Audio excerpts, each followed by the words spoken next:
कहानी का नाम गांव की खुशबू। उत्तर प्रदेश के एक छोटे से गांव रामपुर की सुबह कुछ अलग ही होती थी। जब पहली किरण खेतों पर पड़ती तो हरियाली ऐसे मुस्कुराती मानो सूरज को सलाम कर रही हो। पक्षियों की चहचहाट, बैलों की घंटियां और मिट्टी की सोधी खुशबू सब मिलकर एक अलग ही दुनिया रचते थे। रामपुर गांव में हर कोई एक दूसरे को जानता था। यहाँ के लोग सीधे साधे और मेहनती थे। गांव की गलियां संकरी थी, पर दिलों में खूब जगह थी। इसी गांव में रहता था मोहन, एक 14 साल का लड़का जो गांव के प्राथमिक विद्यालय में पढ़ता था। उसका सपना था बड़ा होकर शिक्षक बनना और अपने गांव के बच्चों को अच्छी शिक्षा देना। मोहन के पिता रामस्वरूप किसान थे। हर साल मानसून के भरोसे फसल बोते थे। इस बार भी उन्होंने धान की फसल बोई थी, परंतु बारिश समय पर नहीं हुई और खेत सूखने लगे। गांव में चिंता का माहौल छा गया।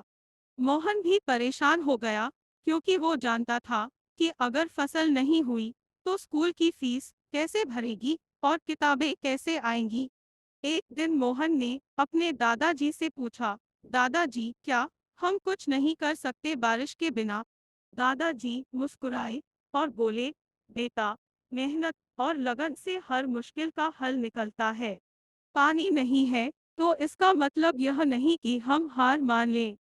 गांव में एक पुराना कुआं है, अगर सब मिलकर मेहनत करें तो उसे साफ किया जा सकता है। दूसरे दिन मोहन ने अपने दोस्तों को इकट्ठा किया और गांव के बुजुर्गों से बात की। सभी ने मिलकर निर्णय लिया कि कुएं की सफाई की जाएगी। अगले कुछ हफ्तों तक गांव के लोग, छोटे बड़े, सब मिलकर दिन रात मेहनत करते रहे। कुएं से पानी निकालकर खेतों की सिंचाई शुरू की गई। कड़ी मेहनत का फल मिला। थोड़ी ही सही, पर फसल तैयार हो गई।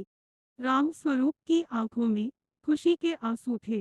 मोहन की किताबें फिर से खरीदी गई और स्कूल का सपना जारी रहा। इस घटना ने गांव को एक नया पाठ पढ़ाया, एकता में शक्ति है। मोहन अब और भी प्रेरित हो गया था। वह समझ चुका था कि गांव की तरक्की शिक्षा से ही संभव है। वह स्कूल के बाद बच्चों को खुद पढ़ाने लगा। जो बच्चे स्कूल नहीं जा सकते थे, वे अब शाम को मोहन से पढ़ाई करते। गांव में धीरे धीरे बदलाव आने लगा। लोग अब खेती के साथ साथ दूसरे व्यवसायों की ओर भी ध्यान देने लगे। कुछ ने सब्जी उगानी शुरू की, कुछ ने पशुपालन में रुचि ली। महिलाएं भी अब स्वयं सहायता समूहों में शामिल होकर हस्तशिल्प बनाने लगी। मोहन की मेहनत रंग लाई। गांव का स्कूल अब बेहतर हो गया था। वहां नई किताबें थी, पंखे लग चुके थे और एक छोटा पुस्तकालय भी बन गया था। राज्य सरकार ने भी मोहन की कोशिशों को सराहा और उसकी पढ़ाई के लिए छात्रवृत्ति दी। सालों बाद मोहन एक प्रशिक्षित शिक्षक बनकर गांव लौटा। अब वह उसी स्कूल में पढ़ाता था जहां से उसने शुरुआत की थी। वह न सिर्फ पढ़ाता, बल्कि बच्चों को सपने देखना और उन्हें पूरा करना भी सिखाता। एक दिन गांव के बुजुर्ग रामनाथ ने कहा, ये वही मोहन है जिसने कभी पुराने कुएं की सफाई करवाई थी और आज पूरे गांव की सोच को साफ कर रहा है। सीखा। यह कहानी हमें यह सिखाती है कि जहाँ चाह होती है वहाँ राह होती है। एक छोटे से गांव में रहने वाला एक साधारण बालक भी अपने साहस, मेहनत और शिक्षा के बल पर बदलाव ला सकता है।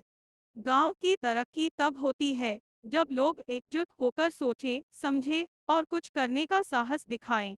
अगर आप चाहें तो मैं इस कहानी का पीडीएफ या वाचन योग्य संस्करण भी बना सकता